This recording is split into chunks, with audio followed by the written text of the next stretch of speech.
ಶ್ರೀ ಗಂಗಾಪರಮೇಶ್ವರಿ ದೇವಿ ನಿಚೋಳ್ಳಿ ಗ್ರಾಮದಲ್ಲಿ ಅದು ಈ ಗ್ರಾಮದ ಒಂದು ಅದೃಷ್ಟ ದೇವತೆಯಾಗಿ ದುರ್ಗಾಂಬಿಕಾ ದೇವಿಯು ಈ ಗ್ರಾಮದ ಗ್ರಾಮ ದೇವತೆಯಾಗಿ ಕರಿಯಮ್ಮ ಮತ್ತು ಕರಿಯಂಬಿಕಾ ದೇವಿ ಹಾಗೂ ದಾವಣಗೆರೆಯ ದುಗ್ಗಮ್ಮ ದೇವಿ ಈ ಒಂದು ಕ್ಷೇತ್ರದಲ್ಲಿ ನೆಲೆಸಿರ್ತಕ್ಕಂಥದ್ದು ಬಹಳ ವಿಶೇಷವಾದಂಥ ಒಂದು ವಿಚಾರವಾಗಿದೆ.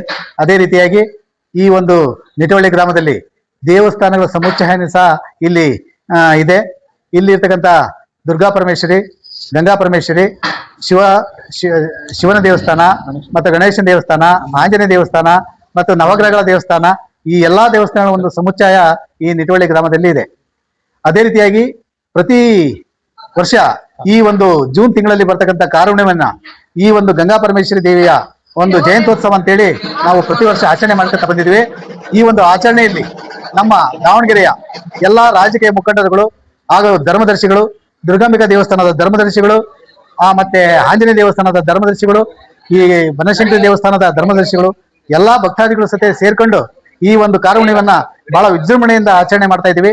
ಈ ಒಂದು ಕಾರುಣ್ಯಮೆಯಲ್ಲಿ ನಾವು ಗಂಗಾದೇವಿಯನ್ನ ಈ ಮೆರವಣಿಗೆ ಮುಖಾಂತರ ಶ್ರೀ ಕರಿಯಂಬಿಕಾ ದೇವಸ್ಥಾನಕ್ಕೆ ತೆಗೆದುಕೊಂಡೋಗಿ ಅಲ್ಲಿ ಗಂಗಾ ಪೂಜೆಯನ್ನ ಮಾಡ್ಕೊಂಡು ಮತ್ತೆ ಆ ಗಂಗಾದೇವಿಯನ್ನ ಮೆರವಣಿಗೆ ಮುಖಾಂತರ ತಂದು ಈ ಒಂದು ಗಂಗಾ ಪರಮೇಶ್ವರಿ ದೇವಸ್ಥಾನದಲ್ಲಿ ನೆಲೆ ಉರಿಸಿ ಮಧ್ಯಾಹ್ನ 12ರಿಂದ 1 ಗಂಟೆಗೆ ನಾವು ಒಂದು ಈ ಅನ್ನ ಸಂತರ್ಪಣೆಯನ್ನ ಏರ್ಪಡಿಸಿರ್ತೀವಿ. ಈ ಅನ್ನ ಸಂತರ್ಪಣೆಯ ಸಂದರ್ಭದಲ್ಲಿ ಈ ಒಂದು ಗಂಗಾ ಪರಮೇಶ್ವರಿ ದೇವಿ, ದುರ್ಗಾ ಪರಮೇಶ್ವರಿ ದೇವಿಯ ಭಕ್ತಾದಿಗಳೆಲ್ಲ ಬಂದು ಆ ಒಂದು ಅನ್ನ ಸಂತರ್ಪಣೆಯಲ್ಲಿ ಪ್ರಸಾದವನ್ನು ಸ್ವೀಕಾರ ಮಾಡಿ ಸುಮೃದ್ಧಿಯಿಂದ ಈ ಗಂಗಾ ಪರಮೇಶ್ವರಿಗೆ ಕೃಪೆಗೆ ಪಾತ್ರರಾಗ್ತಾರೆ. ಅದೇ ರೀತಿಯಾಗಿ ನಮ್ಮ ದಾವಣಗೆರೆಯ ರಾಜಕೀಯ ಮುಖಂಡರಾದಂತ ದಾವಣಗೆರೆ ಜಿಲ್ಲಾ ಉಸ್ತುವಾರಿ ಮಂತ್ರಿಗಳಾಗಿರ್ತಕ್ಕಂಥ ಎಸ್ ಮಲ್ಲಿಕಾರ್ಜುನ ಅವರು ಸಹ ಮಧ್ಯಾಹ್ನ 1 ಗಂಟೆಗೆ ಬರ್ತೀವಿ ಅಂತ ಹೇಳಿದರೆ ಅವರ ಆಗಮನದಲ್ಲಿ ಸಹ ನಾವು ವೀಕ್ಷಣೆಯಲ್ಲಿದ್ದೀವಿ. ಅದೇ ರೀತಿಯಾಗಿ ಆರ್.ಎಸ್. ಶೇಖರಪ್ಪನವರ ನೇತೃತ್ವದಲ್ಲಿ ಈ ಒಂದು ಗ್ರಾಮದಲ್ಲಿ ಈ ಗಂಗಾ ಪರಮೇಶ್ವರಿ ದೇವಸ್ಥಾನದ ಉತ್ಸವವನ್ನು ಮಾಡ್ತಾ ಇದ್ದೀವಿ. ಮತ್ತೆ ಈ ಭಾಗದ ಕೌನ್ಸಿಲರ್ ಆಗಿರ್ತಕ್ಕಂಥ ಹುಲ್ಲುಮನೆ ಗಣೇಶ್, ಪ್ರವೀಣ್ ಹಾಗೂ ಅನೇಕ ಊರಿನ ಮುಖಂಡರು ಸಹ ಈ ಒಂದು ಕಾರ್ಯಕ್ರಮದಲ್ಲಿ ಪಾಲ್ಗೊಳ್ತಾರೆ.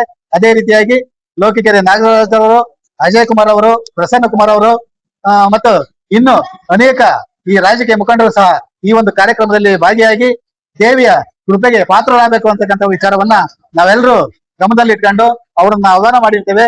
ಅವರು ಸಹ ನಾಳೆ 12ರಿಂದ 1 ಗಂಟೆ ಒಳಗಾಗಿ ಬಂದು ದೇವಿ ಕೃಪೆಗೆ ಪಾತ್ರರಾಗಬೇಕು ಅಂತ ಹೇಳಿ ತಮ್ಮಲ್ಲಿ ವಿನಂತಿ ಮಾಡ್ಕೊಳ್ತಿದ್ದೇವೆ.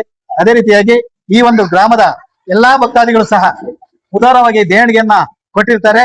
ಅದೇ ರೀತಿಯಾಗಿ ಈ ದೇವಸ್ಥಾನ ತುಂಬಾ ಹಳೇದಾಗಿತ್ತು. ಅದಕ್ಕೋಸ್ಕರ ಈ ವರ್ಷ ಸುಮಾರು 15 ಲಕ್ಷ ರೂಪಾಯಿ ಖರ್ಚು ಮಾಡಿ ರಿನೋವೇಷನ್ ಮಾಡಿಸ್ಬಿಟ್ಟು ಈ ದೇವಸ್ಥಾನವನ್ನ ಇವತ್ತಿನ ದಿವಸ ಉದ್ಘಾಟನೆ ಮುಖಾಂತರವಾಗಿ ನಾವು ಈ ಒಂದು ಕಾರ್ಯಕ್ರಮವನ್ನು ಹಮ್ಮಿಕೊಂಡಿದ್ವಿ ಅಂತಕ್ಕಂಥ ಹೇಳಲಿಕ್ಕೆ ಬಹಳ ಸಂತೋಷದಿಂದ ಹೇಳ್ತಾ ಇದೀವಿ. ಸ್ನೇಹಿತರೆ ನಮಸ್ಕಾರ. ತಾಯಿ ನಿಟ್ಟವಳ್ಳಿಯಲ್ಲಿರುವಂತ ದುಗ್ಗಮ್ಮನ ದೇವಸ್ಥಾನ ಹಾಗೂ ಶ್ರೀ ಈಶ್ವರ ಹಾಗೂ ಗಂಗಮ್ಮನ ದೇವಸ್ಥಾನ ನಾಳೆ ಹಬ್ಬ ಇದೆ. ಗಂಗಮ್ಮನ ಹಬ್ಬ ಬಹಳ ಪ್ರತಿ ವರ್ಷನೂ ಮಳೆ ಬರುತ್ತೆ. ಎಲ್ಲ ಅದ್ದೂರಿಯಾಗಿ ನಡೆಸ್ಕೊಡ್ತಾ ಇದಾರೆ. ಪ್ರತಿಯೊಬ್ಬರಿಗೂ ಧನ್ಯವಾದಗಳು. ಬನ್ನಿ, ನಾಳೆ ಅನ್ನ ಸಂತರ್ಪಣೆ ಸಕ್ಕತ್ತಾಗಿರುತ್ತೆ. ಬಂದು ಒಂದ್ಸರಿ ವಿಸಿಟ್ ಮಾಡಿ. ಜೈ ಗಂಗಾಮಾದೇವಿ. ಜೈ ಗಂಗಾಮಾತೆ.